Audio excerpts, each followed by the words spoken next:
In the sudden silence which ensued, Kay heard steps in the vestibule. With some idea of securing his position, he dodged behind the bar counter, which afforded the only possible cover in the room.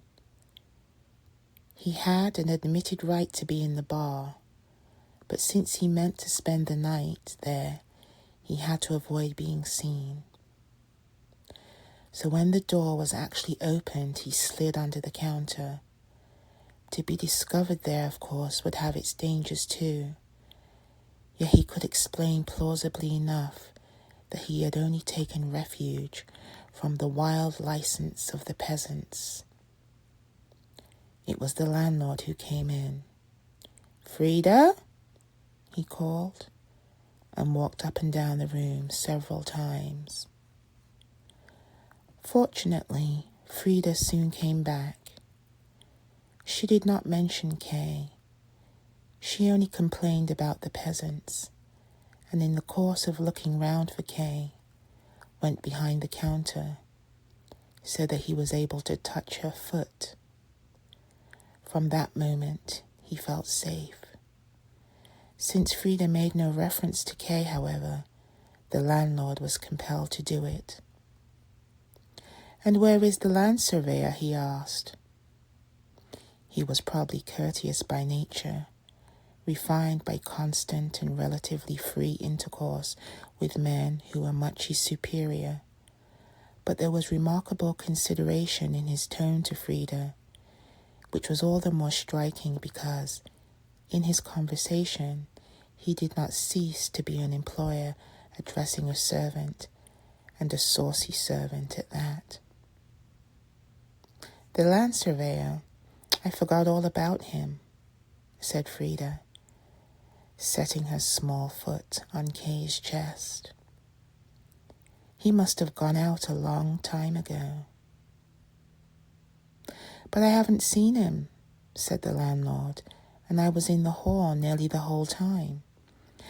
"Well, he isn't in here," said Frida coolly. "Perhaps he's hidden somewhere," went the landlord. "From the impression I had of him, he's capable of a good deal." "He would hardly have the cheek to do that," said Frida, pressing her foot down on Kay.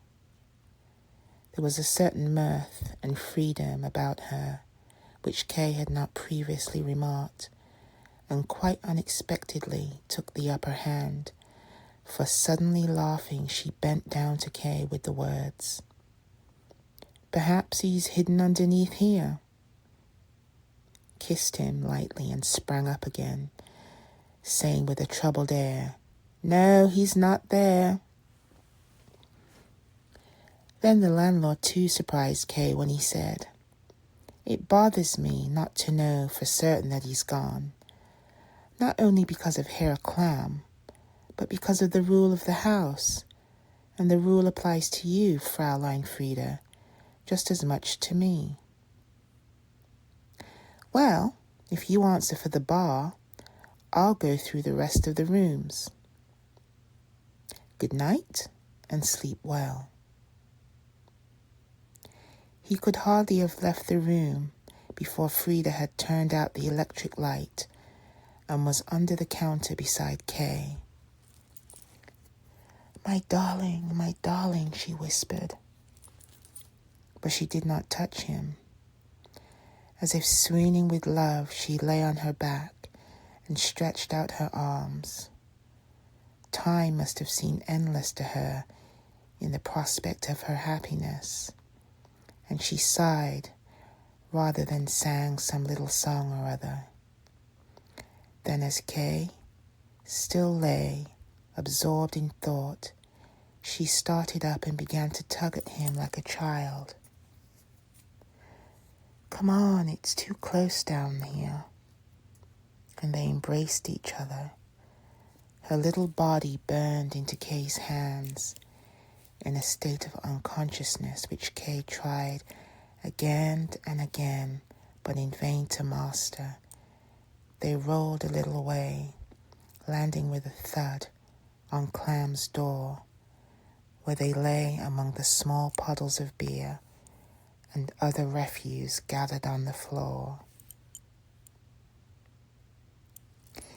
Their hours went past, hours in which they breathed as one, in which their hearts beat as one, hours in which Kay was haunted by the feeling that he was losing himself or wandering into a strange country, further than any man had ever wandered before, a country so strange that not even the air had anything in common with his native air, where one might die of strangeness, and yet whose enchantment was such that one could only go on and lose oneself further.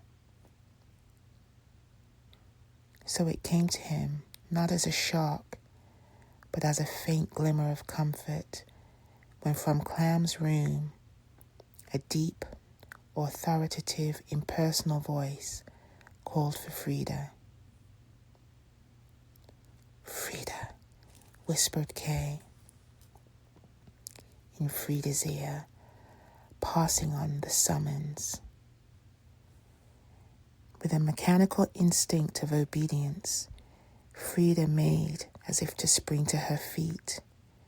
Then she remembered where she was, stretched herself, laughing quietly, and said, "I'm not going. I'm never going to him again." Kay wanted to object, to urge her to go to Clam, and began to fasten up her disordered blouse, but he could not bring himself to speak. He was too happy to have Frida in his arms, too troubled also in his happiness, for it seemed to him that in letting Frida go, he would lose all he had. And as if his support had strengthened her, Frida clenched her fist and beat upon the door, crying, "I'm with the land surveyor." That silenced Clam at any rate, but Kay started up, and on his knees beside Frida gazed round him in the uncertain light of dawn. What had happened? Where were his hopes? What could he expect from Frida now that she had betrayed everything? Instead of feeling his way with the prudence befitting the greatness of his enemy and of his ambition, he spent a whole night wallowing in puddles of beer, the smell of which was nearly overpowering. "What have you done?" he said as to himself. "We are both ruined." "No," said Frida, "it's only me that's ruined. But then I've won you. Don't worry. But just look at how these two are laughing." "Who?" asked Kay, and turned around. There on the bound counter sat his two assistants, a little heavy-eyed for lack of sleep, but cheerful. It was a cheerfulness arising from a sense of duty well done. "What are you doing here?" cried Kay, as if they were to blame for everything. "We had to search for you," explained the assistants. "Since you didn't come back to the inn, we looked for you at Barnabas's and finally found you here. We have been sitting here all night. Ours is no easy job." "It's in the daytime I need you," said Kay, "not in the night.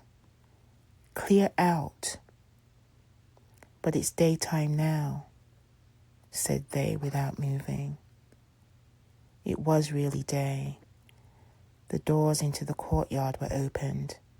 The peasants came streaming in, and with them Olga, whom Kay had completely forgotten. Although her hair and clothes were in disorder, Olga was as alert as on the previous evening, and her eyes flew to Kay before she was well over the threshold. "Why did you not come home with me?" she asked, almost weeping. "All for a creature like that?" she said then, and repeated the remark several times. Frida, who had vanished for a moment, came back with a small bundle of clothing, and Olga moved sadly to one side. "Now we can be off," said Frida. It was obvious she meant that they should go back to the inn by the bridge. Kay walked with Frida, and behind them the assistants. That was the little procession. The peasants displayed a great contempt for Frida, which was understandable, for she had lorded it over them hitherto. One of them even took a stick and held it as if to prevent her from going out until she had jumped over it. But a look from her sufficed to quell him. When they were out in the snow, Kay breathed a little more freely. It was such a relief to be in the open air that the journey seemed less laborious. If he had been alone, he would have got on still better. When he reached the inn, he went straight to his room and lay down on the bed. Frida prepared a couch for herself on the floor beside him. The assistants had pushed their way in too, and on being driven out, came back through the window. Kay was too weary to drive them out again. The landlady came up, specially to welcome Frida, who hailed her as mother. Their meeting was inexplicably affectionate, with kisses and long embracings. There was little peace and quietness to be had in the room, for the maids too came clumping in with their heavy boots, bringing or seeking various articles, and whenever they wanted anything from the miscellaneous assortment on the bed, they simply pulled it out from under Kay. They greeted Frida as one of themselves. In spite of all this coming and going, Kay stayed in bed the whole day through and the whole night. Frida performed little offices for him.